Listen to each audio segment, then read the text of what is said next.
How many of you here enjoy the fresh air of the great outdoors? The sight of an awesome sunset, the sound of birds chirping in the trees, the smell of fresh cut alfalfa, or the sight of one of the most spectacular animals on the planet, the majestic white-tailed deer. If you enjoy hunting and being in the outdoors, what I'm going to share with you tonight will take and hopefully better your chances of harvesting one of these great beasts of the wild. I've been bow hunting now for about 10 years and have successfully harvested 6 deer with the bow and arrow. Being outdoors and hunting for white-tailed deer is a great way to spend time in the wilds, in the woods of Minnesota.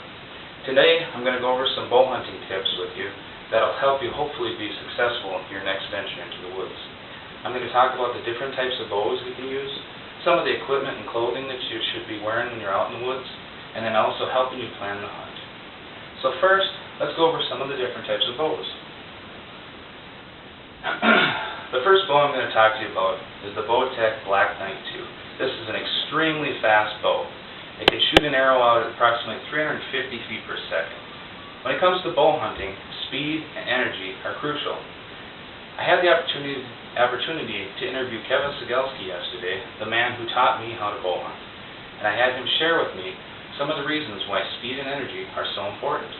His reply was, the faster the bow that you shoot and the heavier the arrow, the better chance you'll have at a pass-through. And pass-through, which is when the arrow goes completely through the animal, is crucial because it helps us to get a more humane and quick kill of our animals. This bow offers it all. It's important to remember, though, too, with this bow, it's not a beginner bow. It's very, unuser-friendly.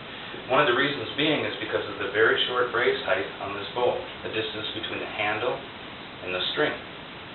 But aside from this bow being difficult to shoot, Bowtech offers a very wide variety of bows that are great for beginners all the way up to experts. And according to Bowtech, any of their products that are sold, they'll take and offer a lifetime warranty on. The next bow that I'd like to go over with you is the Bear Whitetail Hunter. This is my very first bow that I ever used, and I shot my first deer with it. Nice thing about this bow is it's very forgiving.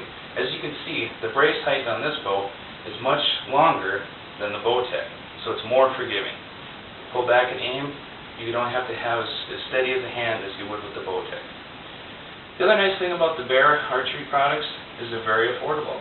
For a beginner to get started with a Bear archery bow, it costs probably around $300. The last bow I'm going to show you here is a longbow. This is different. This is for a traditional archer.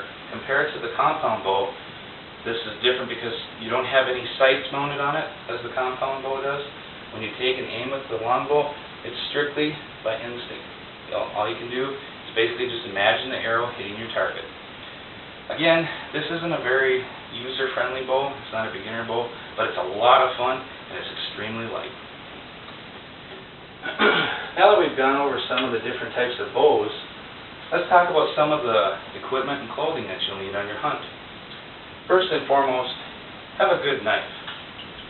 My personal preference is to have a fixed blade knife over a folding or mechanical blade knife. One of the reasons is they tend to be more durable. The particular brand knife that I use for hunting is the SOG Seal Pup.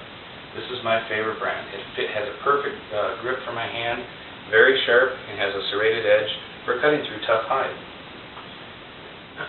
The other thing to remember too, when you're selecting a knife, make sure it's sharp. It'll help prevent injury when you have a sharp knife. The other important thing to have when you're going deer hunting is to make sure you have a good deer call. My personal preference is the True Talker. This nice device offers more than one deer call on it, anywhere from a fawn bleat to a doe bleat and also a buck grunt. I'm just going to demonstrate real quickly what a buck grunt sounds like. The other nice feature about the True Talker is this particular deer call, it won't freeze up in the wintertime like some others will. As far as clothing goes, wear scent-lock clothing. Right now I'm dressed in scent-lock clothing. According to Hunter Specialties, the white-tailed deer has 60 times the sense of smell of that of a regular human being. They can smell you coming from a mile away. So remember, it's important to go into the woods with odor elimination.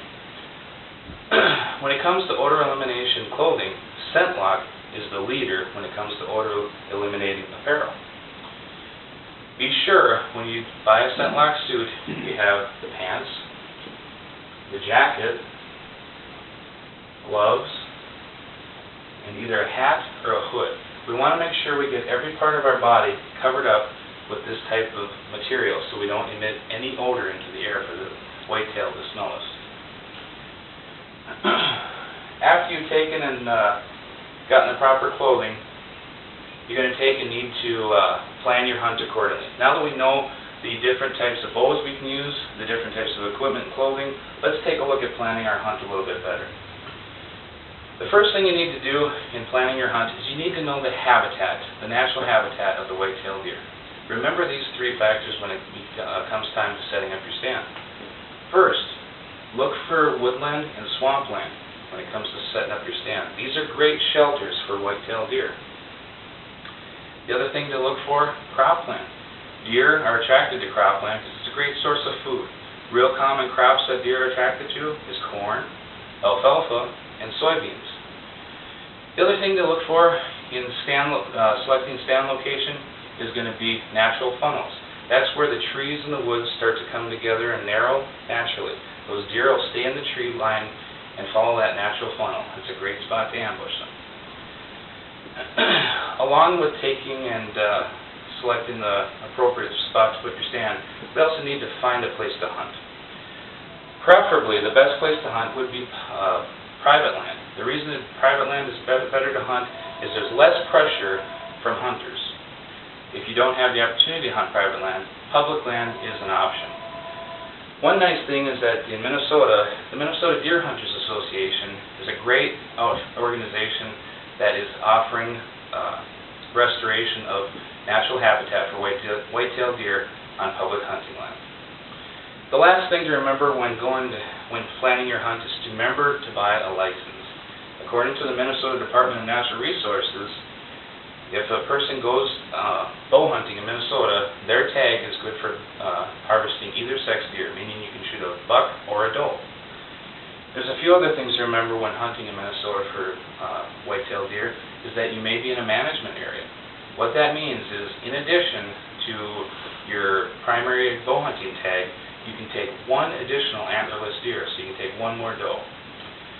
With the exception of the management areas, there's also one more area called an intensive harvest area.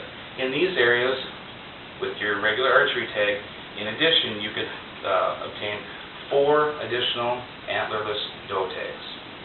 So you can take up to 5 deer. As I stated earlier, bow hunting for the white-tailed deer in Minnesota is a great way to get in, spend time in the outdoors.